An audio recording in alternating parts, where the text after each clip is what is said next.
Hey guys, welcome back to the session. आज हम बात करने वाले हैं पाकिस्तान इकोनॉमिक क्राइसिस यानी कि पाकिस्तान में आए आर्थिक संकट के ऊपर। आज हम ऐसे देखने वाले हैं, अगर आप यूपीएससी सीएपीएफ असिस्टेंट कमांडेंट 2023 के लिए प्रिपेयर कर रहे हो तो ये टॉपिक आपके लिए है। इसके अलावा अगर आप किसी दूसरे भी एग्जाम के लिए तैयारी कर रहे हैं जिसमें आपका डिस्क्रिप्टिव पेपर होता है और आपसे एसएस पूछे जाते हैं तो ये वीडियो आपके लिए काफ़ी ज़्यादा हेल्पफुल होगा। तो प्लीज़ पूरा वीडियो जो है वो ध्यान से एंड तक जरूर देखेगा। तो शुरुआत करते हैं बेसिकली इंट्रोडक्शन से। तो हम अपना इंट्रोडक्शन किस तरीके से देख सकते हैं।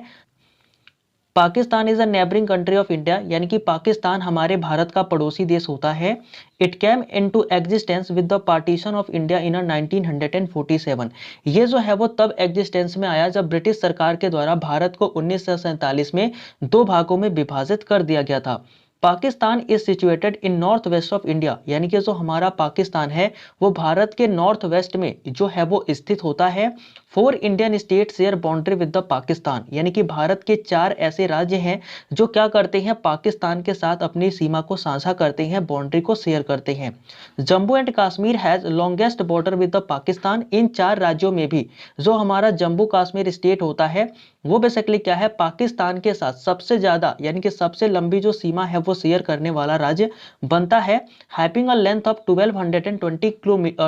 किलोमीटर, यानी कि इसकी जो लेंथ है, यानी कि जम्मू और कश्मीर जो है वो पाकिस्तान के साथ सबसे लंबी सीमा जो है वो साझा करता है, जिसकी लंबाई 1222 किलोमीटर होती है। Pakistan is going through an economic crisis, यानी कि जो पाकिस्तान है वो क्या हो रहा है, इस समय एक इकोनॉमिक क्राइसिस यानी कि एक आर्थिक संकट से गुजर रहा है। तो let's know about this crisis, यानी कि आइए इस क्राइसिस यानी कि इस संकट के बारे में हम डिटेल से जानते हैं। तो इस तरीके से हम अपना इंट्रोडक्शन देख सकते थे, जहां हमने अपनी हिस्ट्री और ज्योग्राफी को मिला करके बेसिकली इसका इंट्रोडक्शन देने की कोशिश करी है। नेक्स्ट हम बात करते हैं हिस्ट्री की, यानी कि पाकिस्तान का इतिहास कैसा रहा है, अगर हम इकोनॉमिक क्राइसिस या फिर किसी अदर क्राइसिस को भी ध्यान में रखकर देखते हैं। तो अगर मैं हिस्ट्री की बात करूं तो मैं क्या बोल सकता हूं कि आफ्टर इंडिपेंडेंस, यानी कि इंडिपेंडेंस के बाद Pakistan had face many time this type of crisis, यानी कि पाकिस्तान जो है आज़ादी के बाद से ही आफ्टर इंडिपेंडेंस जो पाकिस्तान है वो इस तरीके के बहुत सारे जो क्राइसिस रहे हैं उनसे वो गुजर चुका है,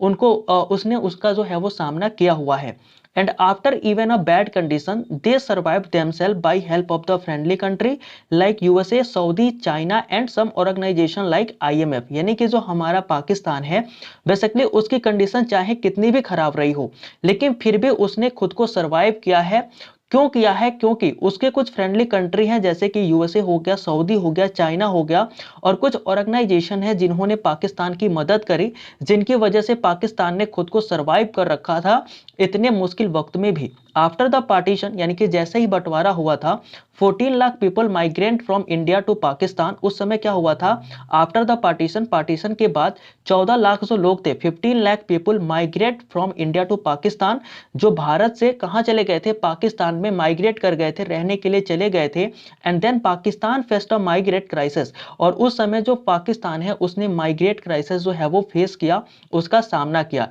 due to lack of infrastructure. तो क्या था कि उनके पास अभी इंफ्रास्ट्रक्चर जो थे वो उतने अच्छे नहीं थे, और 14 लाख जो लोग थे पार्टीशन के बाद पाकिस्तान चले गए थे, जिसके वजह से पाकिस्तान ने क्या करा, माइग्रेट क्राइसिस जो है वो पहली बार फेस किया।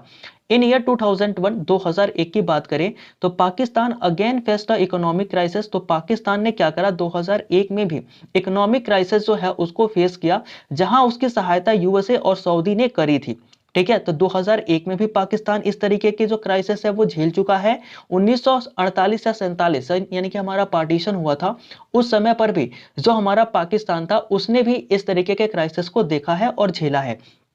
लेकिन बात करें 2022 और 23 के क्राइसिस की, तो ये क्राइसिस किस तरीके से अलग होती हैं। तो but in year 2010, 22 and 23 economic crisis is the different from all of them, यानी कि अब तक पाकिस्तान में जितनी भी क्राइसिस आई हैं उन सभी क्राइसिस में, यानी कि 2022 और 2023 का जो क्राइसिस है उन सभी क्राइसिस से क्या है, अलग होता है, और वो किस तरीके से अलग होता है उस चीजों को हम देखने वाले हैं।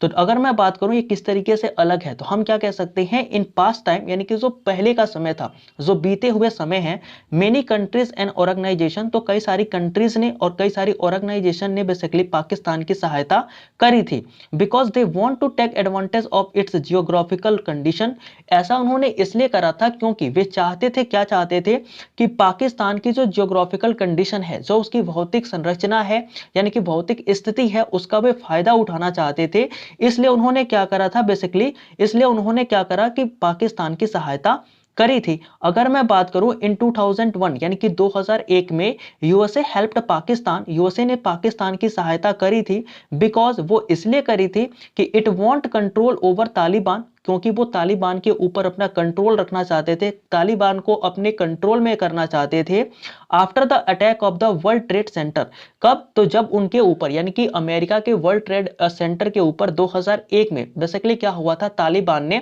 आक्रमण किया था, उन्होंने अटैक करा था, वो एक टेररिस्ट अटैक था, उसके वजह से बेसिकली कई लोगों की जान जो है वो चली गई थी। तो उसके बाद से 2001 में पाकिस्तान ने बेसिकली, पाकिस्तान को यूएसए ने सहायता करी ताकि वो जाकर के पाकिस्तान में रुक सके और वहां से वो क्या कर सके, तालिबान को कंट्रोल कर सके। ठीक है। चाइना हेल्प्ड पाकिस्तान, चाइना ने जो है वो पाकिस्तान की सहायता करी,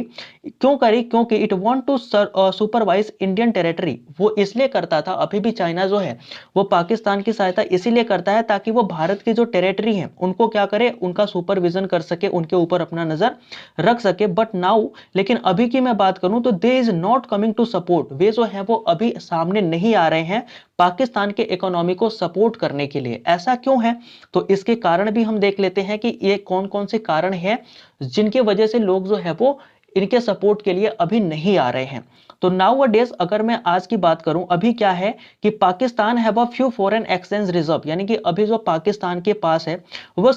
केवल कुछ ही फॉरेन एक्सचेंज रिजर्व बचा हुआ है, जो कि कितना एस्टिमेट लगाया जा रहा है, $2.9 बिलियन, यानी कि उनके पास अभी केवल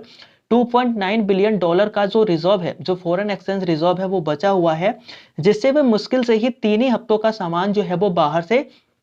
खरीद के अपने देश में मंगा सकते हैं। They want to help from IMF, यानी कि वे चाहते थे कि जो IMF है इस समय उनकी सहायता करे, but not as much money they find in the name of help, लेकिन IMF ने भी उन्हें जो है वो सहायता के नाम पर उतनी ज्यादा धनराशि नहीं दी या फिर देने को तैयार नहीं है जितना कि ये चाहते थे। अगर एक डाटा की मैं बात करूं तो बेसिकली क्या था कि 1.9 या फिर 1 पॉइंट समथिंग कुछ ऐसे करके बिलियन डॉलर जो है वो बेसिकली क्या है कि IMF इनको देने के लिए बोल रहा है, तो वे कह रहे हैं कि ये सफिशिएंट नहीं है। ठीक है। तो पॉलिटिकल इंस्टेबिलिटी, ऐसा क्यों है, तो ऐसा इसलिए है क्योंकि पॉलिटिकल इंस्टेबिलिटी यानी कि अगर मैं करंटली बात करूं तो पाकिस्तान में अभी राजनीतिक उथल पुथल मची हुई है। नाउ वी कैन सी इन अ पाकिस्तान, तो पॉलिटिकल इंस्टेबिलिटी जो है हम पाकिस्तान में अभी देख सकते हैं, and this can be a reason, और ये एक कारण हो सकता है जो कि इनके जो फ्रेंडली कंट्रीज हैं वो सामने नहीं आ रही हैं कि पाकिस्तान की सहायता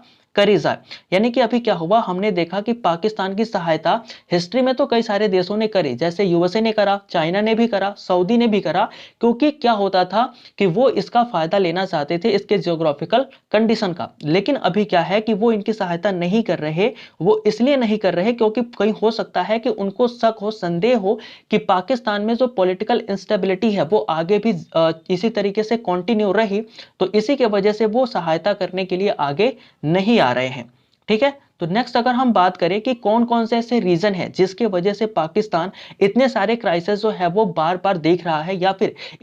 उसके यहाँ बार बार इतने सारे क्राइसिस जो हैं वो आ रहे हैं। तो रीजन की अगर मैं बात करूं तो देयर आर मेनी रीजन, यानी कि यहाँ कई सारे रीजन हैं behind the Pakistan economic crisis, यानी कि पाकिस्तान में जो इकोनॉमिक क्राइसिस आया हुआ है, आर्थिक संकट आया हुआ है, इसके पीछे कई सारे कारण हो सकते हैं, but we will discuss here very few, लेकिन हम जो है इनमें से केवल कुछ ही कारणों को इस वीडियो में जो है वो डिस्कस करने वाले हैं, जो कि नीचे लिखे हुए हैं। पहला है पॉलिटिकल, यानी कि पॉलिटिक्स किस तरीके से बोल सकते हो इसके पीछे का कारण बन सकती है, जो कि पाकिस्तान में इकोनॉमिक क्राइसिस लेकर के आती है। दूसरा होता है टेररिज्म, यानी कि आतंकवाद से भी पाकिस्तान में जो इकोनॉमिक क्राइसिस है वो आ जाते हैं, या फिर इफेक्टिव लीडरशिप जो है उसकी कमी हमें देखने को मिलती है और इसकी वजह से क्या होते हैं कि पाकिस्तान में इकोनॉमिक क्राइसिस आ जाते हैं। तो सबसे पहले बात करते हैं पॉलिटिक्स की। तो पॉलिटिक्स किस तरीके से प्रभाव डालता है। The history of Pakistan indicate that the politics of Pakistan is unstable, यानी कि अगर हम बात करें तो पाकिस्तान का जो इतिहास है वो ये बताता है कि पाकिस्तान की जो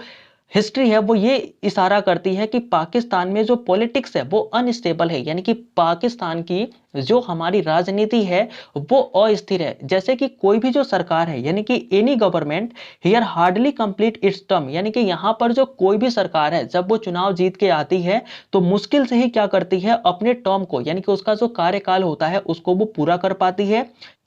Here the interference of the military is seen in the politics which is not good for a democratic country। यानी कि क्या है, अगर मैं बात करूं तो पाकिस्तान में जो मिलिट्री है वो क्या करती है, इंटरफेरेंस करती है, हस्तक्षेप करती है वहां के पॉलिटिक्स में, और ये जो है वो काफी बुरा है, यानी कि काफी बुरा संकेत होता है एक डेमोक्रेटिक कंट्री के लिए, यानी कि एक लोकतांत्रिक कंट्री में, यानी कि एक लोकतांत्रिक देश के अंदर जहां मिलिट्री जो है वो पॉलिटिक्स के अंदर इंटरफेयर कर रही है, हस्तक्षेप कर रही है, तो ये अच्छा नहीं माना जाता। और ये पॉलिटिकल जो रीजन है ये कारण बनते हैं जिसके वजह से हम बार बार पाकिस्तान में संकट जो है वो देखते हैं। नेक्स्ट अगर हम बात करें तो हमारा होता है टेररिज्म। टेररिज्म यानी कि आतंकवाद, ये किस तरीके से काम करता है पाकिस्तान को संकट में लाने के लिए। तो इसकी अगर मैं बात करूं तो India has instructed Pakistan several time, यानी कि भारत ने पाकिस्तान को जो है वो कई बार इंस्ट्रक्टेड किया हुआ है, सावधान किया हुआ है, बताया हुआ है दैट, क्या बताया है कि Pakistan should refrain from providing shelter और असिस्टेंस टू टेररिज्म, यानी कि भारत ने पाकिस्तान को ये कई बार इंस्ट्रक्ट किया हुआ है या बताया हुआ है कि पाकिस्तान को जो है वो आतंकवादियों को शरण नहीं देना चाहिए या उनसे बचना चाहिए और उन्हें असिस्टेंस यानी कि सहायता प्रदान नहीं करनी चाहिए। The world took this matter, यानी कि पूरे विश्व ने इस मैटर को तब जाकर के सीरियसली लिया। The world took this matter more seriously when the world trade centre of America was attacked in the year 2001, यानी कि ईयर 2001 में क्या हुआ कि जो तालिबान था जिसको पाकिस्तान ने क्रिएट किया हुआ था, ये जो तालिबान था इसने जाकर के अमेरिका के जो हमारा new trade world trade centre था उसके ऊपर इसने अटैक करा। उसके बाद से पूरी दुनिया ने इस आतंकवाद को जो है वो सीरियस यानी कि गंभीरता से लेना शुरू किया था। Pakistan created Taliban is standing in front of it as a threat today, यानी कि जिसने, यानी कि पाकिस्तान ने खुद तालिबान को बनाया था और तालिबान जो है वो खुद क्या कर रहा है, पाकिस्तान के सामने एक चुनौती बनकर, एक चुनौती के रूप में पाकिस्तान के सामने आज खड़ा है। तो कहीं ना कहीं जो टेररिज्म है वो भी क्या करती है, अफेक्ट करती है पाकिस्तान के इकोनॉमी को, और इस तरीके से पाकिस्तान की इकोनॉमी जो है वो बार बार संकट में आती रहती है। नेक्स्ट अगर मैं बात करूं इफेक्टिव लीडरशिप, यानी कि एक इफेक्टिव, जैसे कि बोल सकते हो कि एक प्रभावशाली नेता ना होना, ये भी पाकिस्तान की कमी है, पाकिस्तान की राजनीति की कमी है, जिसके वजह से हमें बार बार पाकिस्तान में जो है वो क्राइसिस देखने को मिलती है। ये क्यों होता है, this crisis is not only with the Pakistan, यानी कि ये जो इकोनॉमिक क्राइसिस आई है ना, ये केवल पाकिस्तान के साथ नहीं है बल्कि but India has also gone through this crisis, बल्कि भारत भी इस